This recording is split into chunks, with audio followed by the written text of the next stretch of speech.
everyone and welcome to all my aspirants to this channel, to your own channel, Indian Instant Education। और इस video में मैं आप लोगों के साथ शेयर करूंगी कुछ ऐसे बहुत ही इंपॉर्टेंट क्वेश्चंस जो मोस्टली पूछे जाते हैं हर कॉम्पिटिटिव एग्जाम्स में। एंड स्पेशली ये मैं वीडियो बना रही हूँ जो लोग स्टेनोग्राफर का एग्जाम देने वाले हैं उनके लिए, इलाहाबाद हाई कोर्ट के लिए। ठीक है, तो ऐसे क्वेश्चंस मैं आपके साथ डिस्कस करूंगी और विद मीनिंग मैं बताती जाऊंगी, मीनिंग के साथ, जैसे कि आपको कोई भी कंफ्यूजन न रहे। ठीक है, सो स्टार्ट करें। फर्स्ट क्वेश्चन हमारा है, select the most appropriate synonym of the underlined word. जो अंडरलाइंड वर्ड है उसका सिनोनिम यानी पर्यायवाची आपको सेलेक्ट करना है। ठीक है, तो जो वर्ड्स दिए उनके मीनिंग्स आपको मालूम होना चाहिए, should know, right. First one is जो मीनिंग है रैपेशियस। एक्चुअली रैपेशियस मतलब बहुत ग्रीडी, बहुत लालची, उसे कहते हैं रैपेशियस। तो जो मीनिंग है, जो सिनोनिम है, वो भी मिलता जुलता होना चाहिए। ठीक है, अब ऑप्शन में है वॉरलाइक, जिसका मतलब होता है जंगी, जंग करने वाला। बार्बरस मतलब क्रूर, बहुत ही क्रूर। और एवेरिशियस लालची। और नोमैडिक माने खाना बदोश, जो यहां से यहां घूमते रहते हैं। तो मैच कौन सा कर रहा है? आपका मैच कर रहा है avaricious. This is your correct option, right. Match कर रहा है एवेरिशियस के साथ, एवेरिशियस और rapacious, these are the synonyms. ठीक है, क्योंकि दोनों का मीनिंग ही है लालची, करेक्ट।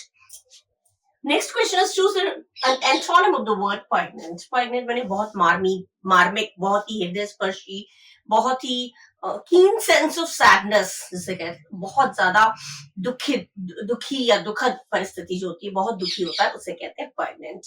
ठीक है, तो पॉइग्नेंट का एंटोनिम करना, सिनोनिम नहीं करना है, एंटोनिम करना है, मतलब बिल्कुल अपोजिट होना चाहिए। ठीक है, रेचिड में मनहूस, नेगेटिव क्वालिटी, ध्यान रखिएगा, ये हृदय स्पर्शी, मार्मिक, अत्यधिक दुखी, ये नेगेटिव क्वालिटी है। तो अगर एंटोनिम पूछा गया तो वो पॉजिटिव क्वालिटी होना जरूरी है ना। पॉजिटिव क्वालिटी होगी तो, अगर सारे नेगेटिव है दैट मीन्स वो आपका ऑप्शन नहीं है। ठीक है, एंटोनिम में एकदम अपोजिट क्वालिटी होनी चाहिए। तो ये अत्यधिक दुखी, मार्मिक, बहुत मार्मिक दशा है उसकी, बहुत ही हृदय स्पर्शी, बहुत ही सैड है, बहुत दुखी है। तो ये इसका उल्टा होना चाहिए खुशी। ठीक है, खुश। लेकिन रेचिड माने मनहूस, नेगेटिव क्वालिटी है। टीयरफुल माने आंसू से भरा, आंसू भरा, ये भी नेगेटिव क्वालिटी है, दुखी से ही मैच कर रहा है कहीं ना कहीं।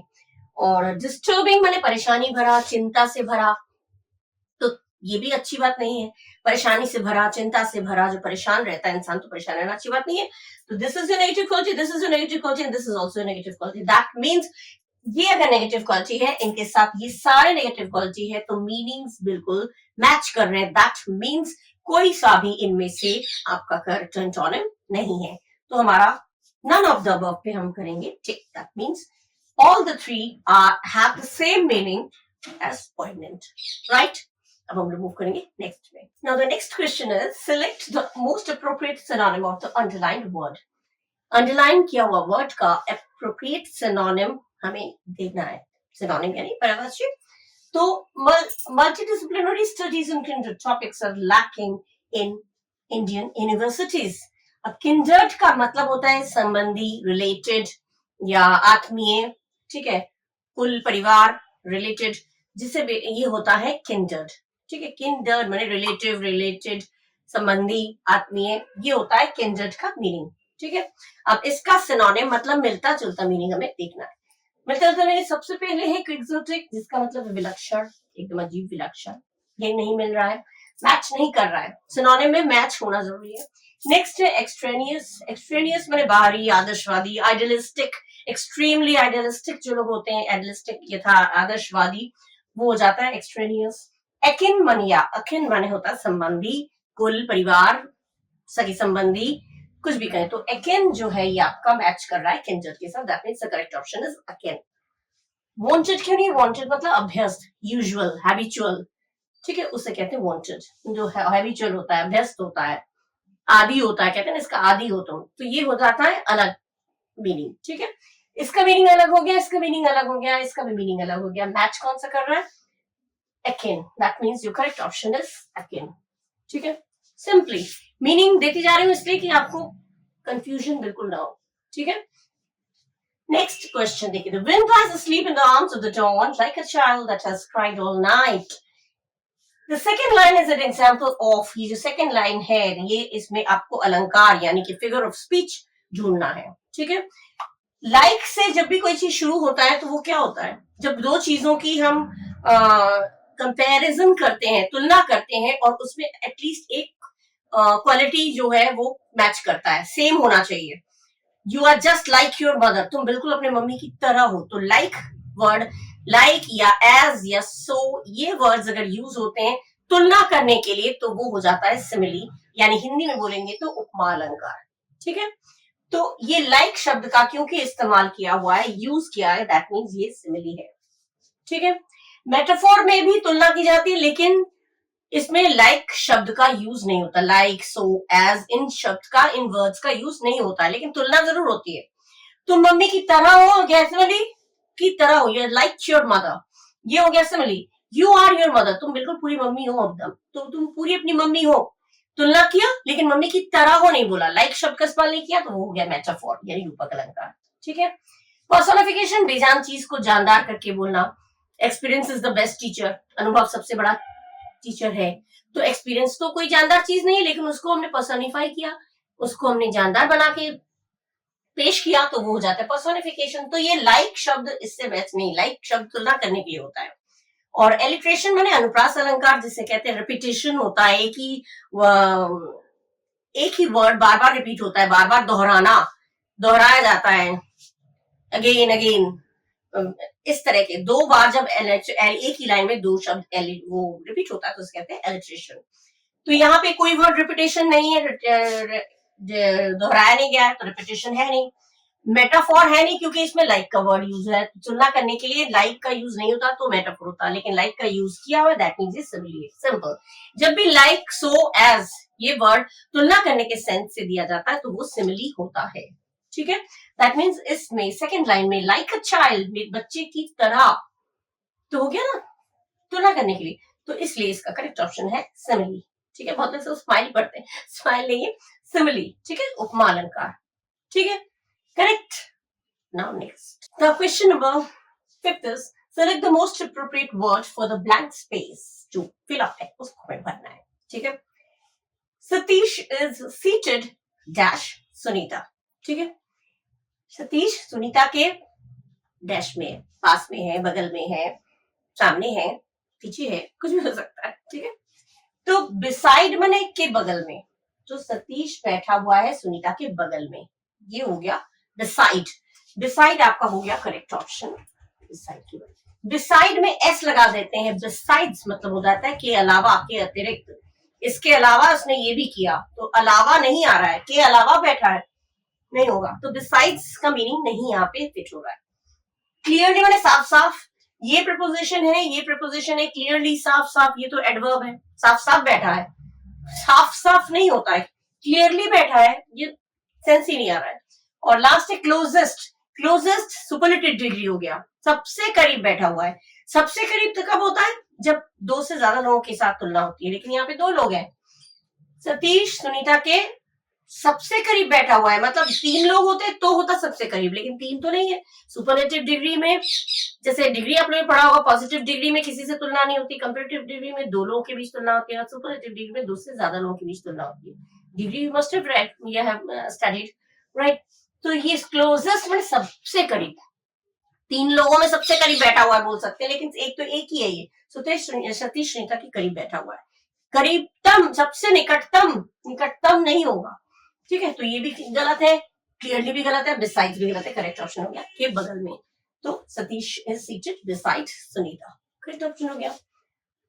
नेक्स्ट इज डैश दे दिया है, to go out to an Italian restaurant, अच्छा इसको बहुत लोग रेस्टोरेंट पढ़ते हैं, रेस्टोरेंट टुनाइट, तो ये टुनाइट माने आज रात, ठीक है, आज रात की बात हो रही, माने ये डेली रूटीन नहीं है कि करते हो। अगर हम डू यू लाइक करेंगे, क्या तुम्हें पसंद आता है, क्या तुम्हें अच्छा लगता है, तो ये डेली रूटीन होता है तो करते, तुम्हें अच्छा लगता है ये काम करना, तो डेली रूटीन में आता है तब। लेकिन आज रात को चलोगे, ये क्वेश्चन कर रहे हैं, इंट्रोगेटिव सेंटेंस है, तो आर यू लाइकिंग, क्या तुम्हें पसंद आ रहा है, आ नहीं रहा है, कंटिन्यूअस नहीं है, अभी चलोगे ये बोला है। यू लाइक माने तुम्हें पसंद आता है, ये भी नहीं है, सेंस नहीं बन रहा है. वुड यू लाइक, ये आपका करेक्ट ऑप्शन है. Would you like to go out to an Italian restaurant tonight, क्या तुम जाना पसंद करोगे. किसी से जब हम पूछते हैं, इंट्रोगेटिव सेंटेंस है तो हेल्पिंग वर्ब से स्टार्ट होगा. ये मॉडल ऑक्सिलरी वर्ब है, वुड से शुरू. वुड यू लाइक, कहते हैं तुम्हें कुछ चाय पसंद करोगे, कुछ नाश्ता पसंद करोगे. Would you like to have, would you like करके पोलाइट वे में रिक्वेस्ट होता है. ठीक है, रेस्टोरेंट चलोगे रेस्टोरेंट, तो ये पोलाइट वे में रिक्वेस्ट करना हो जाता है वुड यू लाइक, वुड करके. ठीक है, तो करेक्ट ऑप्शन आपका हो गया वुड. ये तीनों ही नहीं होगा. ठीक है, यू से तो शुरू होगा ही नहीं, क्योंकि इंट्रोगेटिव सेंटेंस कभी सब्जेक्ट से शुरू नहीं होता, ये पहले ही गलत हो गया. तुम्हें पसंद आ रहा है, कंटिन्यूअस सेंटेंस नहीं, आज रात को बोल रहा है, तो आज रात को पसंद आ रहा है नहीं होगा, सेंस ही नहीं बनेगा. क्या तुम्हें पसंद आता है, डेली रूटीन नहीं है, ये कोई आम हमेशा का नहीं है, तो डू लाइक भी नहीं आएगा. ठीक है, कि डू माने आता है, तुम्हें पसंद आता है, तो मतलब डेली जाता है तो आता है, वो होगा. तो आता है नहीं होगा, क्योंकि डेली का काम नहीं है. तुम्हें क्या स्कूल जाना अच्छा लगता है, क्या वो तुम्हारे घर आता है, मतलब ये डेली रूटीन पे आया. लेकिन यहाँ पे टुनाइट दिया है, मतलब आज रात की प्लानिंग हो रही है, तो वुड यू लाइक हो गया करेक्ट ऑप्शन. सिंपल, बहुत सिंपल है. ठीक है, अब हम मूव करेंगे नेक्स्ट ऑप्शन में, नेक्स्ट क्वेश्चन में. He likes reading, he was a dash reader. इस ब्लैंक में आपको जो करेक्ट, जो फिटिंग वर्ड है, अप्रोप्रिएट फिटिंग वर्ड है, वो आपको देना है. ठीक है, उसे पढ़ना अच्छा लगता है, तो पढ़ने की भूख बहुत ज्यादा है उसमें. He was a dash reader.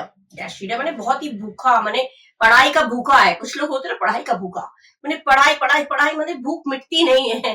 तो एंग्शियस माने तो उत्सुक, चिंतित, ये नहीं होगा. एंथुसियास्टिक माने बहुत उत्साही, ये भी नहीं हो सकता. वोरेशियस माने पेटू, भूखा, भूखकर, बहुत ज्यादा भूख, मतलब मिटती नहीं है. किसी किसी को नंबर कम मिलते हैं तो नंबरों की भूख मिलती नहीं, और नंबर मिल जाए, और नंबर मिल जाए, तो ये भूख होती है एक, ये कुछ किसी में भूख अच्छी होती है ना. तो वोरेशियस माने होता है पेटू, भूखा. मतलब यहाँ पे आपका करेक्ट ऑप्शन जो आएगा वो रीडर. कैसा रीडर है वो, फर्वेंट माने भी उत्सुक है. उत्सुक उत्सुक तीन चीजें जब उत्सुक उत्साही जब आपस में मैच कर रहा है, मतलब तीनों के तीनों ही नहीं है, ये ध्यान रखिएगा. जो भी करेक्ट ऑप्शन होता है वो एक अकेला होता है, क्योंकि ऑप्शन जो चूज करना होता है एक होता है. अगर तीन आपस में मिल रहे हैं, उत्सुक, उत्साही, उत्सुक, सेम मीनिंग है, सिमिलर मीनिंग है सबके, मतलब तीनों के तीनों ही नहीं, क्योंकि तीन आंसर तो दे नहीं सकते, तो तीनों एक जैसे मीनिंग है, मतलब तीनों के तीनों ही नहीं है. ऑब्वियसली हमारा फोर्थ वाला ऑप्शन करेक्ट होगा. That means voracious. वोरेशियस लालची भी होता है, वोरेशियस लालची, भूखा, खाऊ, पेटू. जिसको पढ़ाई रीडिंग की भूख है, तो भूखा रीडर है बिल्कुल. पढ़ने में मतलब उसका भूख मरता ही नहीं है, एक बुक के बाद दूसरा बुक, दूसरा बुक के तीसरा बुक, उसकी भूख खत्म नहीं होती है, की होता है. तो he was a voracious reader. ठीक है, किताबों की भी लालच, खाने की लालच जैसे होती है, किताबों की बहुत अच्छी अच्छी, किसी को पेन की लालच होती है, किसी को किताबों की अच्छी अच्छी किताबें हो, लालच होता है, अच्छी बात है. ठीक है, अच्छा नेक्स्ट है, he intended to buy second hand bike after dash too long. बहुत ज्यादा, बहुत लंबे समय तक क्या करने के बाद उसने इरादा किया कि चलो सेकेंड हैंड बाइक ले लेंगे. क्या करने के बाद, कंटेम्पलेटिंग, मनन चिंतन करने के बाद, बहुत ज्यादा चिंता किया, मनन किया, बहुत ज्यादा सोचना विचारना, बहुत ज्यादा सोचने के बाद. कंटेम्पलेटिंग मैंने बहुत ज्यादा सोचना, बहुत ज्यादा मनन करना, चिंतन करना, सोचना, बहुत ज्यादा सोचा उसने, फिर उसने इरादा किया चलो मैं सेकेंड हैंड बाइक ले लेता हूं. तो ये हो गया आपका करेक्ट ऑप्शन, क्योंकि ये मैच कर रहा है. एक्सप्लेन करना तो वर्णन करना, बहुत ज्यादा वर्णन करने के बाद, एक्सप्लेन करने के बाद उसने इरादा किया, नहीं होगा. इरादा किया सेकेंड हैंड बाइक लेने का, वर्णन करने के बाद नो, दावा करने के बाद नो, बहस करने के बाद नो. तो बहस करने के बाद नहीं होगा, दावा करने के बाद नहीं होगा, वर्णन करने के बाद, एक्सप्लेनिंग, क्लेमिंग, आर्ग्यूइंग, तीनों ही नहीं होगा. बहुत ज्यादा चिंतन मनन करने के बाद, बहुत ज्यादा इच्छा रखने के बाद, माने मनन चिंतन करना, सोचना, विचारना, ये हो गया कंटेम्पलेटिंग का मीनिंग. तो ये हो गया आपका यहाँ पे करेक्ट ऑप्शन होगा. आफ्टर कंटेम्पलेटिंग टू लॉन्ग, बहुत ज्यादा सोचने विचारने के बाद उसने तय किया कि वो एक सेकेंड हैंड बाइक लेगा. ठीक है, कंटेम्पलेटिंग हो गया आपका करेक्ट ऑप्शन. मीनिंग्स इसलिए देती जा रही हूँ कि आपको करेक्ट ऑप्शन चूज करने में प्रॉब्लम ना हो, because you know the meaning very well. ठीक है, अब हम लोग मूव करेंगे नेक्स्ट क्वेश्चन में. Okay, now next question is, the hotel chef acted in a very dash fashion when attempted to find out the ingredients of the signature dish. जब मैंने कोशिश की सिग्नेचर डिश की क्या क्या इंग्रेडिएंट्स हैं, मैंने जानने की कोशिश की, तो जो होटल का शेफ है उसने बहुत किस तरह से एक्ट किया, बहुत सावधानी से, फैशन माने स्टाइल से, किस तरीके से, तो सावधानी तरीके से, एक्सेप्ट मैंने स्वीकार करना, स्वीकार करने के तरीके से नहीं मैच कर रहा है, अनुभव करने के तरीके से नहीं, मान लेना या कल्पना करना ये भी मैच नहीं करना है, किस तरीके से, किस फैशन में, मतलब किस तरीके से, किस स्टाइल में, इन विच वे, बड़ी सावधानी पूर्वक, ये हो जाएगा बड़ी सावधानी से। जो शेफ है उसने बहुत सावधानी तरीके से, उसने सावधानी से या कपटपूर्ण यहाँ मैच नहीं कर रहा है, लेकिन दो मीनिंग होते हैं ना, तो दो मीनिंग में कपटपूर्ण यहाँ पे मैच नहीं कर रहा है, मैच कर रहा है सावधान। कोई एक वर्ड अगर मैच कर रहा है तो वो हमारा उसमें आ जाता है, ठीक है। सावधान, द होटल शेफ ने एक्ट किया बहुत सावधानी से एक्ट किया, न कि स्वीकार करके, अनुभव करके, मान लेना, कुछ भी नहीं आया हुआ, बहुत सावधानी से। तो करेक्ट ऑप्शन हो गया केजी, ठीक है। नेक्स्ट है the little kid dash as soon as the clown started talking. जैसे ही क्लाउन ने जो करने बात करना शुरू किया, छोटी बच्ची या छोटा बच्चा क्या करने लगा, ब्रोक डाउन, लड़खड़ा गया, टूट गया नहीं, छोटा बच्चा टूट थोड़ी जाएगा, लड़खड़ा थोड़ी जाएगा। ब्रोकन, घुस पड़ना, बलपूर्वक, माने इंट्रूड जिसे कहते हैं, बलपूर्वक जबरदस्ती घुस पड़ना, ये भी नहीं होगा। किड घुस पड़ा थोड़ी होगा। ब्रोक अप, समाप्त होना भी होता है, हंसी की पुआरी, burst, he broke up in laughing. Broke up, broke past tense इसलिए ब्रोक नहीं तो ब्रेक, ठीक है। तो ये आपका करेक्ट ऑप्शन हो गया, हंसी पे फूट पड़ना, हंसी पे फूट पड़ा वो एकदम, तो ब्रोक अप, पड़ा पास्ट टेंस हो गया तो ब्रोक अप, और नहीं तो प्रेजेंट टेंस होगा तो ब्रेकअप, ठीक है। तो ब्रोक अप, हंसी उसकी फूट पड़ी, जैसे ही उसने क्लाउन को देखा उसकी हंसी फुहार निकल गई, हंसी फूट पड़ी, तो उसे कहते हैं ब्रेकअप, या फिर पास्ट टेंस होगा तो ब्रोकअप। करेक्ट ऑप्शन हो गया ब्रोकअप। ब्रेक इनटू नहीं होगा, ब्रेक इनटू माने सेंध लगाना, सेंध लगाना कहते हैं ना, बड़े किसी की इंतजार में सेंध लगा कर बैठना, सेंध लगाना यहाँ पे नहीं होगा, लिटिल किड सेंध थोड़ी लगा रहा है। तो ये आपका करेक्ट ऑप्शन जो मैच कर रहा है, the little kid broke up as soon as the clown started talking, ठीक है। क्लियर हो गया।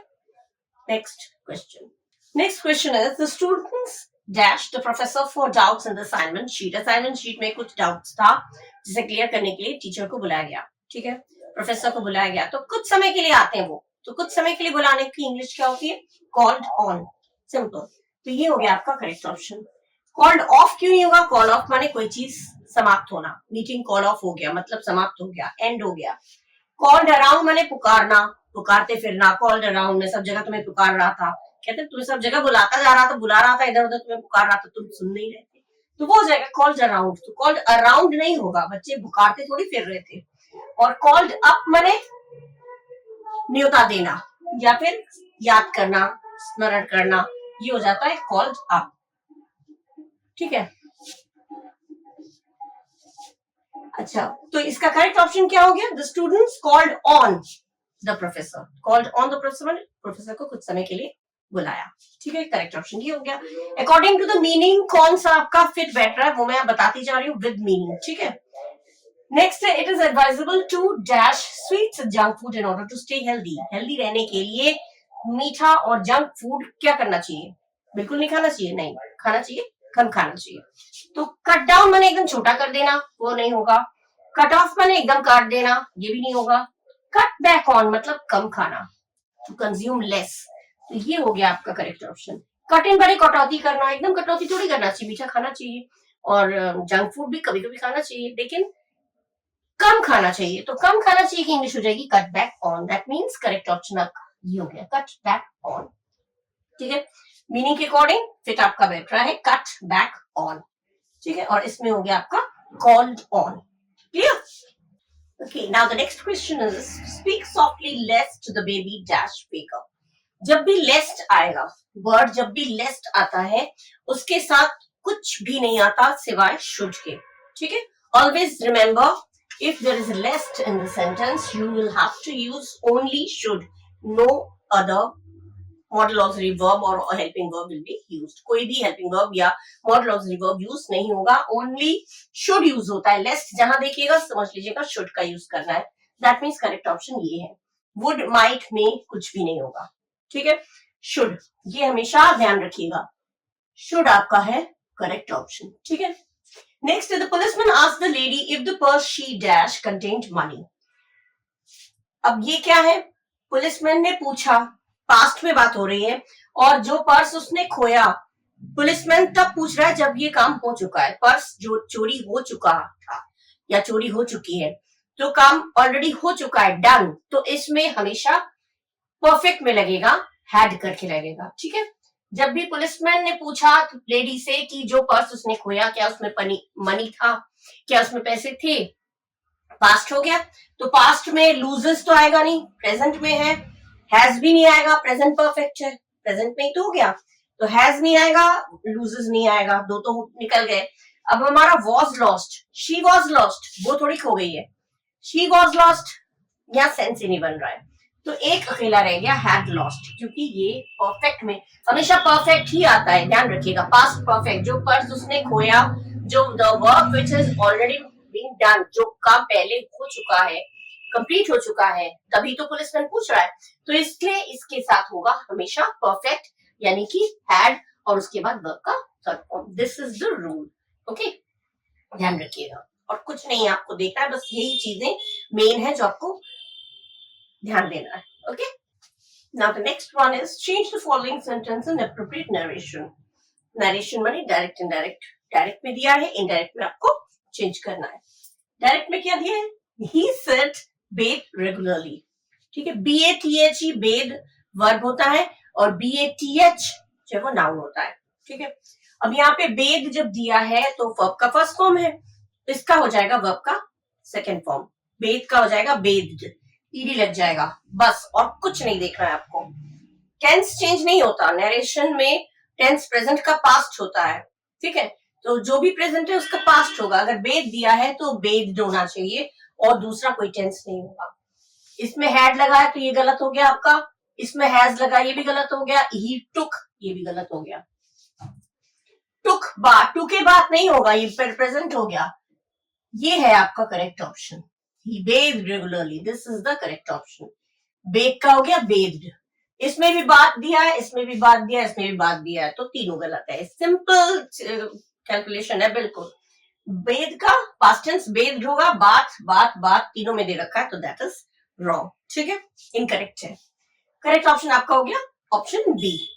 Now next find the correctly spelled word, जो करेक्ट स्पेलिंग, जो एनिमल्स की ट्रीटमेंट करते हैं जो, उनको क्या बोलते हैं, वेटरिनरी डॉक्टर, तो वेटरिनरी, इसमें दिया वेरिटिनरी ये गलत है, इसमें दिया वेराटिनरी ये भी गलत है, इसमें वेटारिनरी ये भी गलत है, वेटरिनरी ये हो गया आपका, वेटरिनरी माने एनिमल्स को जो ट्रीटमेंट करते हैं उनको कहते हैं वेटरिनरी, तो ये हो गया आपका करेक्ट स्पेलिंग। जिस प्रोनाउंस आप सही करेंगे ना तो आपका जो ऑप्शन है समझ में आ जाएगा कि हाँ this one is the correct one, ठीक है। जब वेटरिनरी करेंगे तो वेटरिनरी, वेटरिनरी बोलते हैं, वेटारिनरी, वेराटिनरी, वेरेटिनरी सब गलत, प्रोनाउंस सब करेंगे तो खुद को पता चल जाता है कि दिस इज रॉन्ग, ठीक है, तो ये हो गया आपका correct option veterinary, option D, right.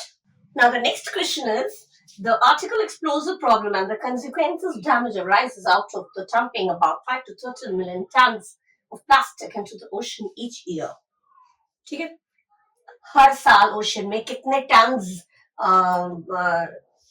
Damage मतलब चीजें दी जाती हैं, और इस आर्टिकल में ये दिया गया है कि कितना डैमेज होता है, कितना टन्स ऑफ प्लास्टिक डैमेज किया जाता है ओशन में, तो इसमें जो अंडरलाइन पोर्शन है इसकी जगह पे हमें इसको करेक्ट करना है या रिप्लेस करना है, कुछ देखना है कि इसकी जगह पे इसमें कुछ गलती है, इसमें कुछ चेंजेस करने हैं या नहीं, ठीक है, या तो अंडरलाइन दिया होगा या फिर ब्लॉक लेटर बोल्ड लेटर्स में दिया होगा, ठीक है, डार्क एकदम बोल्ड में दिया होगा तो पता चल जाएगा, उसके जगह पे आपको रिप्लेस करना है कुछ।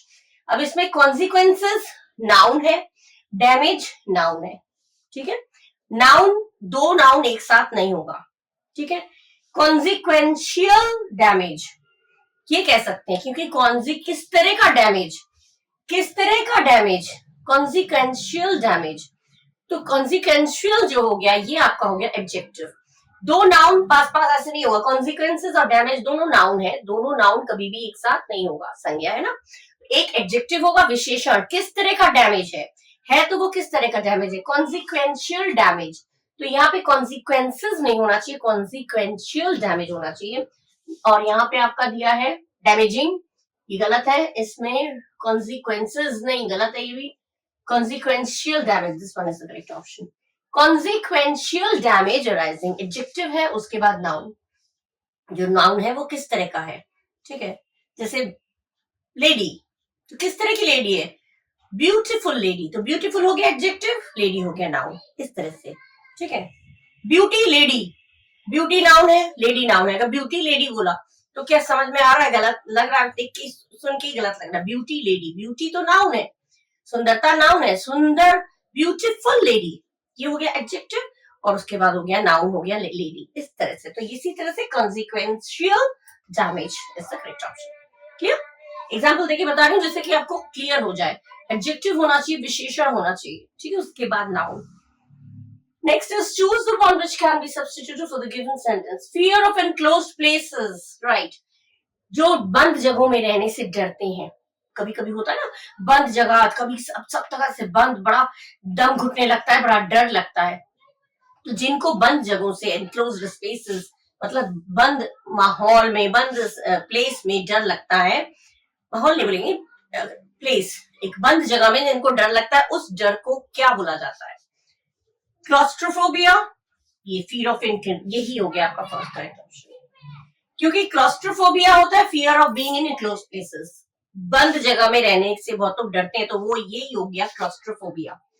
एक शब्द में बोला जाए, वन वर्ड अगर बोला जाए तो फियर ऑफ एनक्लोज प्लेसेस, जो लोग बंद जगहों में होने से डरते हैं वो हो गया क्लॉस्ट्रोफोबिया। ये क्यों नहीं होगा माइक्रोफोबिया, माइक्रो माने माइन्यूट, छोटी छोटी चीजें, फियर ऑफ माइन्यूट ऑब्जेक्ट्स, छोटी छोटी चीजों से वो डर कर, जो लोग डरते हैं उनको कहते हैं माइक्रोफोबिया। और क्रोमोफोबिया, फियर ऑफ कलर्स, जो एबनॉर्मल फियर होता है कलर्स का, वो हो गया क्रोमोफोबिया। और क्रोनोफोबिया, फियर ऑफ टाइम, समय का डर। तो इससे मैच करता हुआ आपका ऑप्शन है option A is the correct option. सबकी मीनिंग्स मैंने दे दिए, किसका कौन से फियर को क्या बोलते हैं, वन वर्ड में भी आ सकता है ये, ठीक है। तो क्लस्ट्रोफोबिया मतलब ये हो गया आपका ऑप्शन ए, ठीक है, clear. Now the next question is find the correct meaning of the idiomatic expression. जो idioms दिया है उसका करेक्ट एक्सप्रेशन, सही मीनिंग देखना है। आपका जो idioms है वो है bell the cat, बिल्ली के गले में घंटी बांधना, bell the cat, ये सबको पता है, बहुत इजी है, लेकिन जब आप लोग एग्जामिनेशन हॉल में कभी कभी इतना सारा पढ़ के लगता है कौन सा सही होगा, कभी कभी जल्दीबाजी में गलत हो जाता है, इसीलिए ये रिवाइज मैं करा रही हूँ। Bell the cat means tames an animals, tame माने पालना, जानवर को पालना, ये नहीं होगा। Warn the owners, owners को, मालिकों को warn करना, ये भी नहीं होगा। Bell लगातार बजाना, ring bells regularly, ये भी नहीं होगा। तो ये हो गया आपका to the impossible task, बड़ा असंभव, बहुत असंभव काम करना, जो बिल्कुल ही संभव नहीं, बहुत मुश्किल है या इम्पॉसिबल है। बिल्ली के गले में घंटी बांधना बहुत मुश्किल काम है, बिल्कुल हो ही नहीं सकता, ठीक है, पास तक नहीं जा सकते, वो भाग जाएगी। तो bell the cat का करेक्ट ऑप्शन हो गया do the impossible task, किसी असंभव काम को करना, ठीक है। नेक्स्ट है find out the alternative which will replace the question mark. Race के बाद फैटीग, तो फास्ट के बाद क्या होगा, रेस, जब रेस करते हैं तो फैटीग माने टायर्डनेस होता है, रेस करने पर टायर्डनेस होता है, थकान होती है, तो फास्ट मतलब उपवास, व्रत, व्रत करने के बाद क्या लगता है, क्या होता है, रेस करने के बाद टायर्डनेस होता है, थकान होती है, तो व्रत करने के बाद क्या होता है, दिन भर व्रत रखिए, उसके बाद देखिए क्या होगा, भूख लगेगी बहुत तेज, ठीक है। तो रेस का रिजल्ट है फैटीग, तो फास्ट का रिजल्ट होगा हंगर, ठीक है। फूड नहीं होगा, लेजीनेस भी नहीं होगा, रेस भी नहीं होगा, हंगर। फास्ट रखेंगे, उपवास रखेंगे, व्रत रखेंगे, तो क्या होगा, बाद में भूख लगेगी, तो इसका रिजल्ट हो गया hunger, that means hunger is the correct option, clear. Now the next one is fill in the blank with the most appropriate word. Blank space में जो सबसे अप्रोप्रिएट वर्ड है, सटीक वर्ड है, उसको हमें फिल करना है, ठीक है। yesterday she cookies for us, yesterday मतलब अभी पास्ट इंडेफिनिट की बात हो रही है, अभी अभी हुआ है, ठीक है, तो yesterday के साथ past tense होना चाहिए, past indefinite में होना चाहिए. इसमें है make, प्रेजेंट हो गया, मेक्स भी प्रेजेंट हो गया, मेकिंग कंटिन्यूअस में हो गया.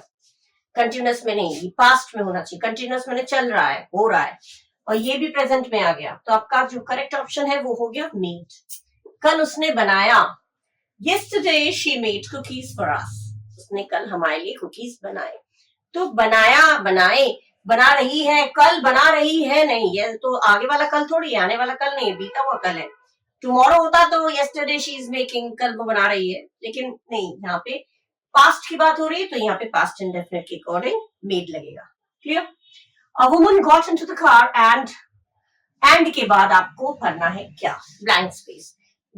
वुमन कार के अंदर गई और कार के अंदर बैठी और क्या किया?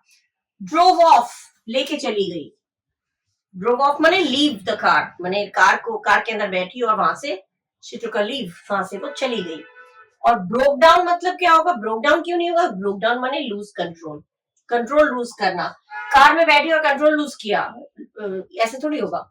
या रोड इन माने जब बाइसाइकिल में, हॉर्स में, घोड़े में, साइकिल में जब हम लोग बैठ के अपने आप को एडजस्ट करते हैं, मैनेज करते हैं, उसे कहते हैं रोड इन. तो रोड इन नहीं आएगा. कार में बैठकर मैनेज थोड़ी की जाती है. हाँ, साइकिल में मैनेज करना होता है, घोड़े पे बैठते हैं तो मैनेज करते हैं, लेकिन कार में तो बैठिए और चला लीजिए. और ड्रोव इन मतलब किसी को हाँकते हुए, जैसे कहते हैं ना, भेड़ों को, बकरियों को मजबूरन, फोर्सिबली किसी को ले जाते हैं हाँकते हुए, झुंड के झुंड, चलो तुम लोग इधर, तो वो हो जाता है ड्रोव इन. तो ड्रोव इन यहाँ पे सेंस नहीं दे रहा है. तो woman got into the car and drove off, वहां से वो चली गई. She took a leave, take off कर गई, लीव कर गई, चली गई, तो ये हो जाएगा drove off. Broke down, control lose करना. रोड इन माने अपने आप को एडजस्ट करना बैठने के लिए, और ड्रोव इन माने हाँकते हुए किसी को जबरदस्ती ले जाते हुए, भेड़ों को, बकरियों को ले जाते हैं, वो ड्रोव इन हो जाता है. तो इसमें जो करेक्ट ऑप्शन है वो है drove off. Right? The soldiers dash protect country are true heroes. वो सोल्जर्स जो हमारे कंट्री को, जो हमारे देश को सुरक्षा देते हैं, वही हमारे ट्रू हीरो है, असली हीरो है. तो जो का सेंस किससे आएगा? ये नहीं आएगा. जो नहीं होता. हुज माने जिसका, हुज माने कौन है, हु इज का सेंस आता है, कौन है, ये भी नहीं आएगा. कौन है नहीं होगा. हुम माने जिसको. सोल्जर्स जिसको, सोल्जर्स जिसका नहीं, सोल्जर्स जो, वो सोल्जर्स जो हमारे देश को प्रोटेक्ट करते हैं, वही हमारे ट्रू हीरोज हैं. This is a fact. ठीक है? जो सोल्जर्स हमारे आर्मी में, जो लोग, मतलब जो सोल्जर्स लोग हमारे लिए काम करते हैं, वही असली हीरो हैं. ठीक है? तो यहाँ पे जिसका हो जाएगा, यहाँ कौन, जिसको, हु इज का सेंस आ रहा है, कौन है, हुज, जिसका, हुज पेन इज दिस, इस तरह से आया, किसका, जिसका, कि जिसको, लेकिन हु हो गया जो. तो यहाँ पे आएगा जो सोल्जर्स जो हमारे कंट्री को प्रोटेक्ट करते हैं, वो ट्रू हीरो है. ठीक है? किस तरह से प्रोनाउन, रिलेटिव प्रोनाउन इस तरह से आया. Clear? Now the next one is fill in the blank with most appropriate word. The lecture was not very interesting. In fact, I dashed in the middle of it. Lecture जो है बहुत interesting नहीं था. असल में मैं क्या हो गया था, उसके बीच में ही सो गया था. जब लेक्चर इंटरेस्टिंग नहीं होगा तो इंसान उसके बीच में ही सो जाएगा. यही तो होगा. इसमें दिया शोड ऑफ. शो ऑफ माने डिस्प्ले, मतलब दिखावा करना. शो ऑफ करना माने दिखावा करना. तो यहाँ पे दिखावा करना सेंस नहीं आ रहा है. पुट ऑफ माने कपटपूर्ण तरीके से, माने एकदम सपाट रिप्लाई देना, जवाब देना. पुट ऑफ माने बुझाना भी होता है, पुट ऑफ माने जवाब देना. तो इसमें दोनों सेंस नहीं आ रहा है. डोज्ड ऑफ माने to sleep for a short period of time, कुछ पल के लिए सो जाना. ऊँगना जिसे कहते हैं ना हिंदी में, ऊँगना, कुछ समय के लिए सो जाना, एकदम आंख बंद करके सो जाते हैं. क्लास में टीचर पढ़ा रही होती तो एक पल के लिए सो जाते हैं, ऊँगना. तो डोज्ड ऑफ ये होगा आपका करेक्ट ऑप्शन. प्लग्ड ऑफ क्यों नहीं होगा? प्लग्ड ऑफ मतलब होता है to work hard, to work hard in a determined way, माने बहुत दृढ़ विश्वास के साथ, दृढ़ता के साथ किसी चीज के लिए कठिन परिश्रम करना. तो ये प्लग्ड ऑफ वो सेंस दे रहा है. तो प्लग्ड ऑफ, मैं इंटरेस्टिंग नहीं था तो मैं कठिन परिश्रम करने लगा, नहीं, गलत हो जाएगा. मैंने रिप्लाई दिया, जवाब दिया, सपाट जवाब दे दिया, या हमने बुझा दिया, ऐसा ये भी नहीं होएगा। और शो ऑफ माने दिखावा करना, तो तीनों यहाँ पे फिट नहीं बैठ रहा है। जो मोस्ट अप्रोप्रिएट वर्ड है वो है डोज्ड ऑफ। डोज माने कुछ समय के लिए सो जाना, ऊंघना, ठीक है। तो correct option is dozed off. I in fact I dozed off in the middle of it. Lecture के बीच में मैं सो गया। Next is it might be dangerous suppose they dash lost to get. To get का सही form आपको भरना है, ठीक है।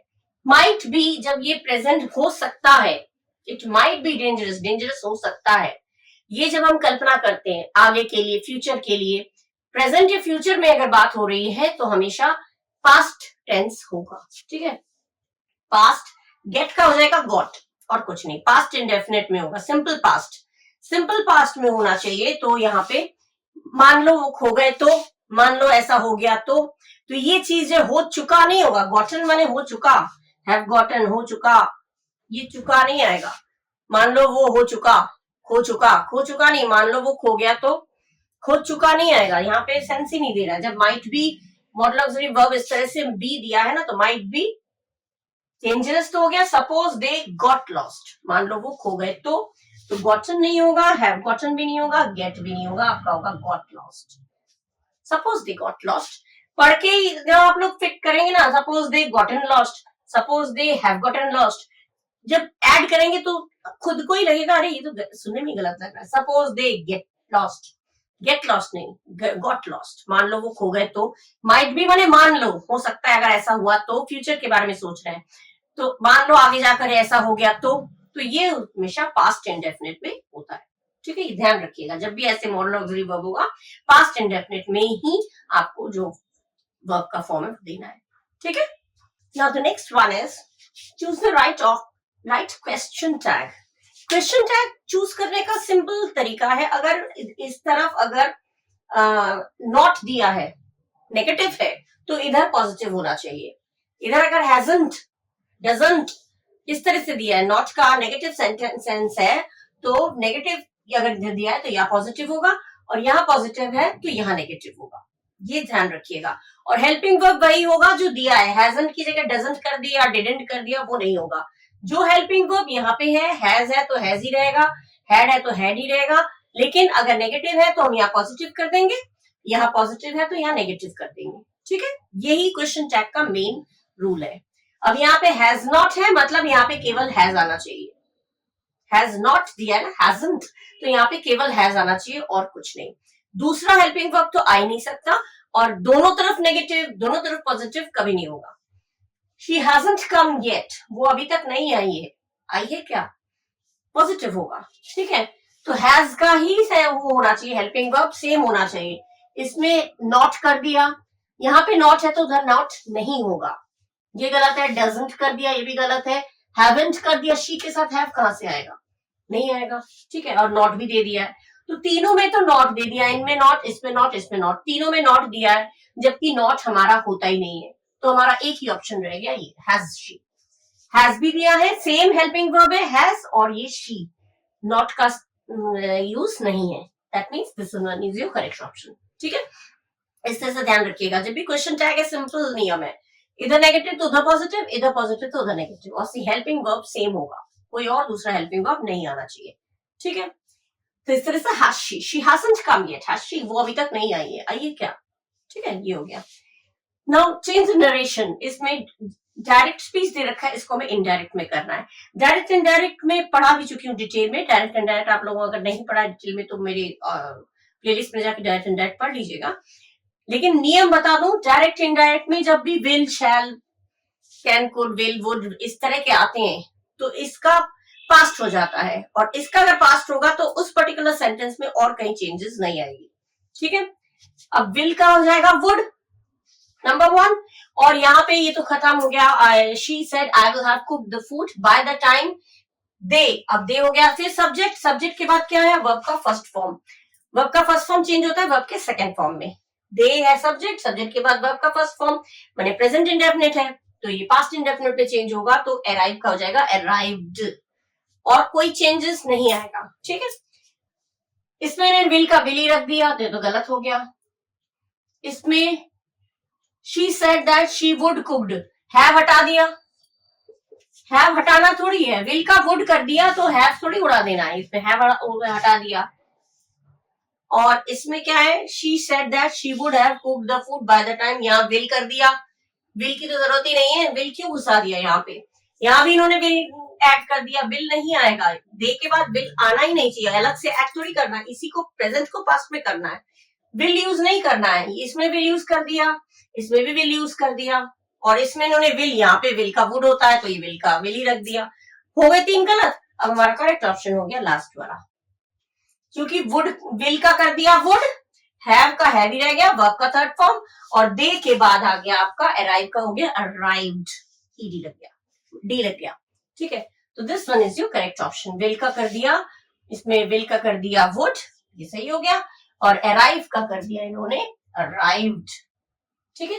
यही नियम है, इस तरह से आपको देखना है, कभी भी अलग से तो हेल्पिंग वर्ब जोड़ना ही नहीं है इन्होंने, दे के बाद जब हेल्पिंग वर्ब विल नहीं है तो क्यों विल जोड़ दिया, हेल्पिंग वर्ब थोड़ी जोड़ा जाता है, और प्रेजेंट इंडेफिनिट है तो पास्ट इंडेफिनिट हो जाएगा, दे के बाद अराइव फर्स्ट फॉर्म है वर्ब का तो सेकंड फॉर्म कर देंगे अराइव का अराइव्ड, क्योंकि इसमें अराइव दिया है, इसमें भी अराइव दिया है, इसमें भी अराइव दिया है, ईडी किया ही नहीं है, तो तीनों ही गलत तो वैसे भी है। बहुत सारी चीजें देख के पता चल जा रहा है कि हमारा करेक्ट ऑप्शन है ऑप्शन डी, क्लियर।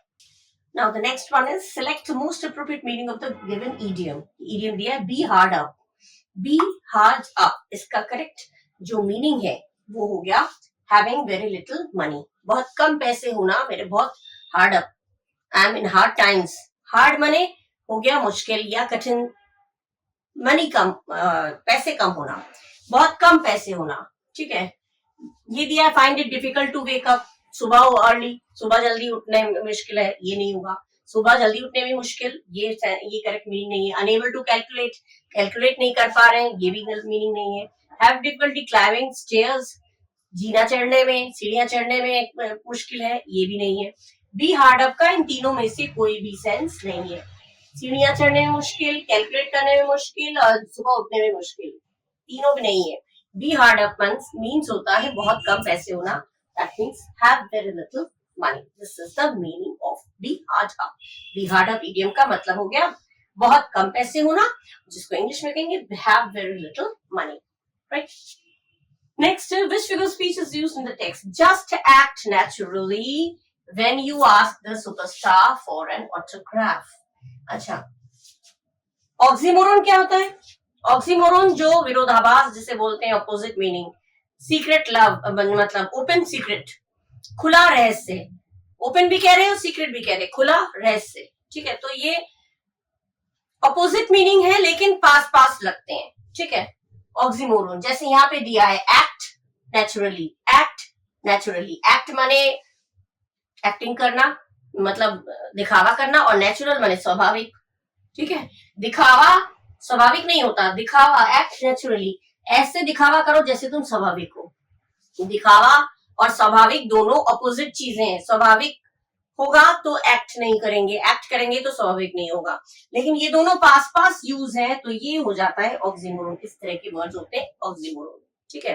जैसे मैंने बोला है open secret, this is an open secret, ये तो खुला रहस्य, खुला भी कह रहे हैं और रहस्य भी कह रहे हैं, ठीक है। खुला मतलब सबको पता है और रहस्य माने किसी को नहीं पता, तो ये दोनों पास पास यूज हुए हैं, तो ये दोनों फीलिंग्स, ये एक्ट नेचुरली, इसको देखते हुए पता चल रहा है ये ऑक्सीमोरन है, क्योंकि एक्ट हो जाता है अलग चीज, एक्टिंग करना, दिखावा करना, और नेचुरली माने स्वाभाविक, तो दोनों अपोजिट हो गए ना, इसलिए ऑक्सीमोरन होगा। एंटीथेसिस क्यों नहीं होगा? एंटीथेसिस नहीं होगा क्योंकि इसमें जैसे दो अपोजिट वर्ड्स का यूज होता है, वर्ड्स जैसे keep your mouth closed end your eyes open, मुंह बंद रखो आंखें खुली रखो, तो क्लोज ओपन ये हो गया, ये दोनों एक्ट और इनएक्ट नहीं दिया है, एक्ट इनएक्ट ये नहीं होगा, ये नेचुरली या अननेचुरली ऐसे नहीं दिया हुआ है, ऐसे नहीं दिया हुआ, ऐसे दिया होता तो एंटीथेसिस होता, जो अलग दो एकदम अपोजिट वर्ड्स का इस्तेमाल नहीं है, लेकिन एंटीथेसिस दो अपोजिट वर्ड्स का यूज होता है। Keep your mouth closed end your eyes open, mouth मुंह बंद रखो आंखें खुली रखो, तो बंद और खुला ये अपोजिट मीनिंग है, दूर दूर भी हो सकते हैं, ये एंटीथेसिस में जरूरी नहीं कि पास पास हो, ये दूर दूर होते हैं और अपोजिट वर्ड्स का यूज होता है, ये होता है एंटीथेसिस। मेटाफोर नहीं होगा क्योंकि मेटाफोर में तुलना की जाती है, camel is the ship of desert, desert का, रेगिस्तान का जहाज है कैमल, ऊंट। तो रेगिस्तान का जहाज है, ये हो गया मेटाफोर, जहाज के साथ कैमल की तुलना की, ठीक है। और सिमिली में ही होगा, सिमिली में लाइक का, camel is like the ship of desert, अगर लाइक करके बोल दिया, तुलना किया और लाइक या एज शब्दों का यूज किया तो वो सिमिली होता है, ठीक है। सिमिली और मेटाफोर दोनों ही एक जैसे होते हैं, दोनों में दो चीजों की तुलना होती है आपस में, जिसमें एटलीस्ट एक क्वालिटी कॉमन होना चाहिए। जैसे मैंने कैमल बोला, camel is the ship of desert, camel रेगिस्तान का जहाज है, तो जहाज के साथ कैमल की तुलना की, वो मेटाफोर हो गया। और camel is like a ship of desert, ये लाइक करके हमने जो की तरह है, लाइक शब्द का यूज कर दिया, लेकिन कंपेयर तो यहाँ भी किया, तो ये हो गया सिमिली, ठीक है। तुलना दोनों में होता है, इसमें तुलना करने वाले शब्द सो एज लाइक का यूज होता है, इसमें सो एज लाइक का यूज नहीं होता। एंटीथेसिस मैंने एक्सप्लेन कर दिया, ऑक्सीमोरोन बता दिया, ठीक है। तो ये एक्ट नेचुरली आपका हो गया ऑक्सीमोरोन, ठीक है। करेक्ट ऑप्शन आपका हो गया एक्ट और नेचुरली को देखते हुए कहेंगे ये है हमारा करेक्ट फिगर ऑफ स्पीच है हमारा ऑक्सीमोरोन, ठीक है। क्लियर हो गया ना? Okay, now the next one is complete the pattern analogy. Pattern analogy इसमें पेन सेडेटिव तो ग्रीफ क्या होगा? दर्द होता है तो हम कोई ड्रग्स ले, सेडेटिव माने कोई दवाई लेना, ड्रग लेना। दर्द होता है तो हम सेडेटिव लेते हैं रिलीफ पाने के लिए, आराम पाने के लिए। ग्रीफ माने दुख, दुख होता है तो हमें क्या चाहिए? दर्द को हटाता है सेडेटिव, दवाई। तो ग्रीफ को, दुख को क्या हटाएगा? दुख किस चीज से हटेगा? कॉन्सोलेशन, सांत्वना। एक माने दर्द, दर्द दर्द से नहीं हटेगा, एक माने दर्द, ट्रांस माने बेहोशी, स्टिमुलेंट माने एक्साइटिंग, उत्तेजना, उत्तेजना से नहीं होगा, बेहोशी की हालत में नहीं होगा, दर्द से नहीं होगा। दर्द किससे जाएगा? पेन अगर ड्रग्स से माने सेडेटिव से जाता है, दवाई से जाता है, तो दुख किससे जाएगा? कॉन्सोलेशन से। जब किसी को दुख होगा तो क्या, दर्द होगा तो दवाई देंगे, दुख होगा तो सांत्वना देंगे, सांत्वना देने की इंग्लिश होगी कॉन्सोलेशन। ये हो गया आपका करेक्ट ऑप्शन, ठीक है, simple. Choose opposite meaning of unscrupulous. Unscrupulous माने जो, जिसमें person who has no moral principles, जिसमें मॉरलिटी ना हो, नैतिकता ना हो, ठीक है, जिसमें मॉरलिटी ना हो, नैतिकता ना हो, नीति मतलब अच्छा ना हो, नेगेटिव क्वालिटी है। तो एंटोनिम अगर ऑपोजिट मीनिंग मतलब एंटोनिम पूछा गया, तो ये अगर नेगेटिव क्वालिटी है तो इसका जो एंटोनिम होगा वो पॉजिटिव क्वालिटी होना चाहिए। डिसऑनेस्ट पॉजिटिव क्वालिटी है? नहीं है। ऑनेस्ट है पॉजिटिव क्वालिटी। डिसऑनेस्ट बेईमान, ऑनेस्ट माने ईमानदार, डास्टर्डली माने बहुत ही जिसमें मॉरल प्रिंसिपल्स ना हो, और वेनल माने भी वही मीनिंग है, ठीक है, कपटपूर्ण, या वेनल माने एकदम स्वार्थी।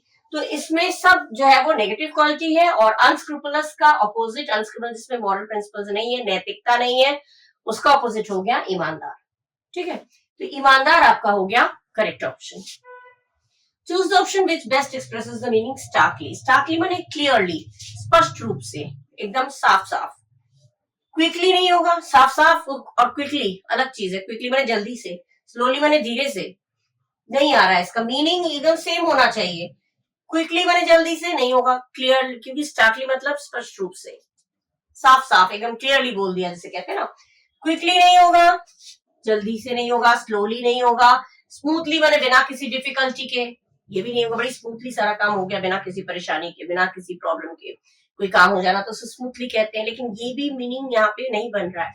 हमारा होगा प्रोमिनेंटली। प्रोमिनेंटली माने क्लियर, किसी का अटेंशन खींचते हुए, किसी का ध्यान खींचते हुए, स्पष्ट रूप से अपनी बात को बताना, समझाना, तो ये स्पष्ट रूप से प्रोमिनेंटली हो गया इसका करेक्ट ऑप्शन। क्योंकि स्टार्कली माने भी इन क्लियर वे, और प्रोमिनेंटली मतलब भी क्लियर तरीके से, स्पष्ट रूप से, ठीक है, सबका ध्यान आकर्षित करते हुए स्पष्ट रूप से अपनी बात को बोलना, अटेंटिवली। तो ये हो गया प्रोमिनेंटली और स्पार्कली, दोनों ही सेम मीनिंग सेंस दे रहा है, तो ये हो गया आपका प्रोमिनेंटली हो गया आपका करेक्ट ऑप्शन, ठीक है। इसमें हो गया ग्रीफ होगा तो हमें कंसोलेशन चाहिए, सांत्वना चाहिए। अनस्क्रूपुलस जिसमें प्रिंसिपल्स नहीं है उसका हो गया ऑनेस्ट, नेगेटिव क्वालिटी का पॉजिटिव क्वालिटी हो गया एंटोनिम है, ऑपोजिट मीनिंग। और स्टार्कली का हो गया प्रोमिनेंटली, ठीक है। इस तरह के क्वेश्चंस खूब पूछे जाते हैं, और कुछ तो पूछे गए हैं और कुछ पूछे जाते हैं, और बहुत ही इंपॉर्टेंट क्वेश्चंस है जो मैंने आप लोगों के साथ शेयर किया।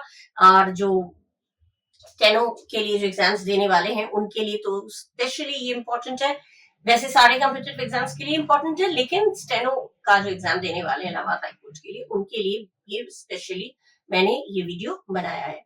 ठीक है, इनको खूब अच्छे से पढ़िए और इस तरह के और क्वेश्चंस मैं आप लोगों के साथ शेयर करूंगी, लेकिन उसके लिए आप लोग मुझे बोलना पड़ेगा। मैम कमेंट करके बोलिए आप लोगों को अच्छा लगा नहीं लगा, सब्सक्राइब करिए, शेयर करिए, लाइक करिए, खूब पढ़िए इनको, आपके काम आएंगी। एक्सप्लेन करती हुई, हिंदी मीनिंग बताते हुए मैं बताती जा रही हूँ, इसलिए आपको कोई भी कंफ्यूजन नहीं होगा। तो अगर आप लोगों ने अभी तक मेरे चैनल को सब्सक्राइब नहीं किया है और अगर आप लोग को अच्छा लगा है तो प्लीज सब्सक्राइब करिएगा, मेरा साथ दीजिएगा और लाइक करिएगा, कमेंट करिएगा और खूब पढ़िएगा। मेरी बेस्ट विशेस आप सब लोगों के साथ। ठीक है, so till the next video, bye bye, thank you.